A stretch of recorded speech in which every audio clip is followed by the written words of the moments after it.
നിങ്ങൾ ബേബീൻ്റെ ഗ്യാസ് കളയാൻ ബുദ്ധിമുട്ടുന്നുണ്ടോ? ഞാൻ നിങ്ങൾക്ക് എൻ്റെ എഫക്റ്റീവ് ടെക്നിക്സ് കാണിച്ചു തരാം.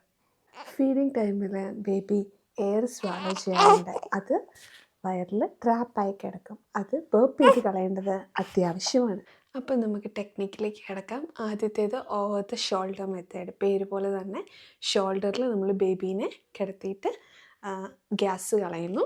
ബേബീനെ എടുത്തിട്ട് ഷോൾഡറിൽ കിടത്തുന്നു.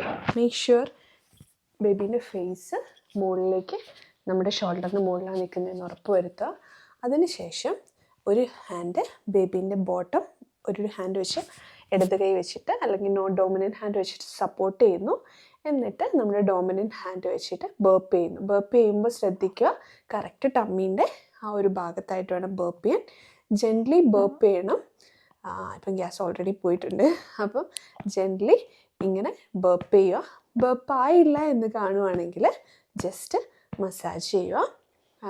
ഇങ്ങനെ ഈ ഒരു അപ്രൈറ്റ് പൊസിഷനിൽ തന്നെ കിടത്തുമ്പോൾ തന്നെ ഗ്യാസ് മുകളിലേക്ക് വരാനുള്ള സാധ്യത കൂടുതലാണ്. ഇങ്ങനെ ജെൻ്റ്ലി വേണം ടാപ്പ് ചെയ്യാൻ.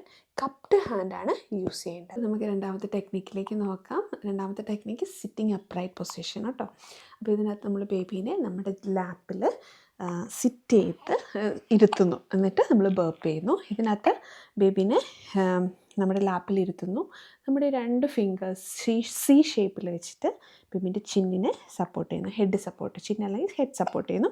ബാക്കി ഫിംഗേഴ്സ് വെച്ച് ഈ ഹാൻഡ് വെച്ച് ചെസ്റ്റ് സപ്പോർട്ട് ചെയ്യുന്നു. എന്നിട്ട് ബേബീനെ ഒന്ന് ഫ്രണ്ടിലേക്ക് പൊസിഷൻ ചെയ്ത് ലീൻ ഫോർവേഡ് ചെയ്തിട്ട് നമ്മൾ കപ്ഡ് ഹാൻഡ് വെച്ചിട്ട് ടമ്മീൻ്റെ സെയിം ബാക്ക് പൊസിഷനിൽ ജെൻ്റ്ലി ടാപ്പ് ചെയ്യുന്നു കേട്ടോ. എന്നിട്ട് 1 മിനിറ്റ് നമുക്കിങ്ങനെ ചെയ്യാം.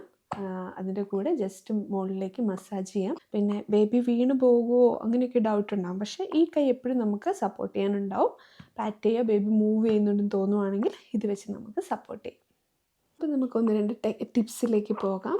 ബ്രസ്റ്റ് ഫീഡിങ് മദേഴ്സിന് ബേപ്പ് ചെയ്യുമ്പോൾ സൗണ്ട് എപ്പോഴും കേൾക്കണം എന്നില്ല. കാരണം എയർ സ്വാലോ ചെയ്യുന്ന ആ ഒരു ഇത് കുറവായിരിക്കും ബ്രസ്റ്റ് ഫീഡിങ് ബേബീസിന് കേട്ടോ.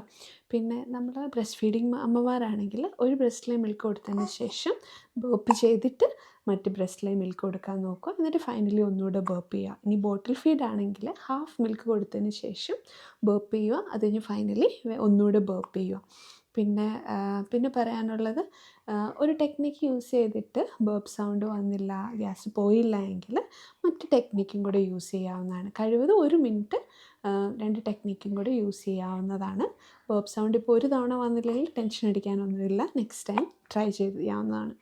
അപ്പോൾ നിങ്ങൾക്ക് വീഡിയോ ഇഷ്ടമായെന്ന് വിശ്വസിക്കുന്നു. ഇഷ്ടപ്പെട്ടിട്ടുണ്ടെങ്കിൽ വീഡിയോ ലൈക്ക് ചെയ്യുക, ചാനൽ സബ്സ്ക്രൈബ് ചെയ്യുക, വേണ്ടപ്പെട്ടവർക്ക് വേണ്ടിയിട്ടൊക്കെ ഷെയർ ചെയ്യുക.